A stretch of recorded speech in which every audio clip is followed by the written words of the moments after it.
तो क्वेश्चन में फाइंड करना क्या वाला है हमको हमको इस स्मॉल एम मास के नेट एक्सेलरेशन पूछा है। तो ये नेट एक्सेलरेशन कैसे निकलेगा? अगर हम एफ बी डी देखेंगे स्मॉल एम के, तो स्मॉल एम के ऊपर एफ डी डी क्या लगेगा? यहाँ पर एक्सेलरेशन एक आगे है और एक डाउनवर्ड है। डाउनवर्ड है 2a, एक आगे है a और डाउनवर्ड है 2a। तो यहाँ पर नेट एक्सेलरेशन क्या आएगा? ए नेट यहाँ पर आएगा। ए नेट कैसे निकालेंगे? ए नेट, तो हम ए नेट निकाल सकते हैं root over of a square plus 2a whole square 4a²। तो ये निकल के आ जाएगा √5a। अगर हम एफ बी डी देखेंगे एम के ऊपर, यहाँ पर एम के ऊपर यहाँ पर रस्सी पर टेंशन लगेगा, यहाँ पर ऊपर नीचे टेंशन लगेगा, यहाँ पर लगेगा टेंशन ऊपर, और क्या लगेगा? और नीचे लगेगा एम जी, इसका वेट लगेगा स्मॉल एम जी। क्या लगेगा? एम ऊपर लगेगा टेंशन, नीचे लगेगा स्मॉल एम जी, और नॉर्मल रिएक्शन लगेगा। जिस बिग ब्लॉक है वो लगेगा नॉर्मल रिएक्शन, यहाँ पर लगेगा नॉर्मल रिएक्शन लगेगा।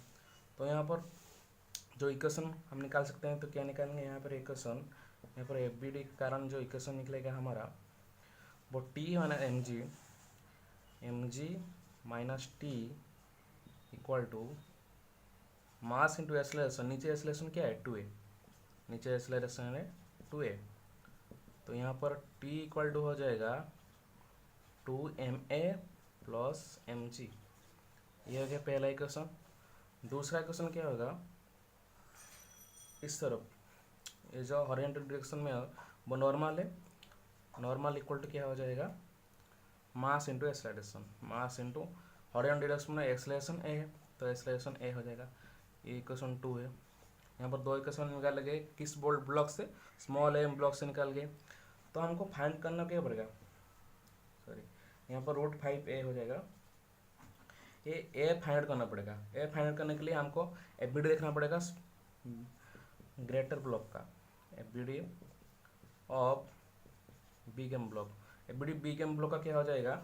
हमारा बिग एम ब्लॉक था, यहाँ पर जो बड़ा ब्लॉक है इसका नीचे लगेगा एम जी, इसका नीचे लगेगा एम जी, और ये जो सरफेस है वो लगेगा, क्या लगेगा? नॉर्मल रिएक्शन, ऊपर लगेगा नॉर्मल रिएक्शन। और यहाँ पर रस्सी पे यहाँ पर टेंशन, और यहाँ पर भी टेंशन टी। तो यहाँ पर टेंशन लगेगा, यहाँ पर भी टेंशन। और एक्सेलरेशन किस डायरेक्शन में होगा? Acceleration in direction. तो एक्सेलरेशन इक्वल टू क्या हो जाएगा? यहाँ पर net force 2t minus mass into net force क्या हो जाएगा? 2t, और एक जो स्मॉल ब्लॉक है वो नॉर्मल रिएक्शन लगेगा इसके ऊपर, यहाँ पर इस डायरेक्शन पे। तो नॉर्मल रिएक्शन कहाँ लगेगा? इस डायरेक्शन पे नॉर्मल रिएक्शन लगेगा। तो 2t minus N A equal to F net by M, M मतलब या। तो ये हो जाएगा 2t minus N equal to M into A, M into A हो गया। तो ये हो गया थर्ड इक्वेशन। तो यहाँ पर वैल्यू पुट कर सकते हैं, इस दोनों वैल्यू को यहाँ पर लेके पुट करेंगे। तो पुट करने पे क्या होगा? पुट करने से क्या होता है? यहाँ पर देखिए ज़रा, यहाँ पर देखते हैं पुट करने से क्या होता है। यहाँ पर 2 इंटू टी का वैल्यू क्या आता है? 2ma plus M G equal minus N का वैल्यू एम ए कितना होगा? वो ग्रेटर एम इंटू ए। तो इसको सॉल्व करने से क्या निकलेगा? ए इक्वल टू कितना निकलेगा हमारा?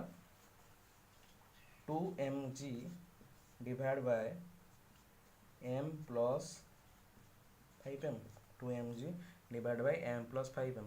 और जो इस a का वैल्यू है यहाँ पर पुट कर सकते हैं हम। तो हमारा नेट फोर्स कितना लगेगा? ए नेट कितना निकलेगा हमारा? √5 हमारा निकला था किसके ऊपर? बस स्मॉल ब्लॉक के ऊपर। तो क्या होगा यहाँ पर? √5, सॉरी यहाँ पर ए बाहर होगा। ए का वैल्यू कितना है? 2mg divide by m plus 5m। ये हमारा आंसर हो जाएगा। ओके।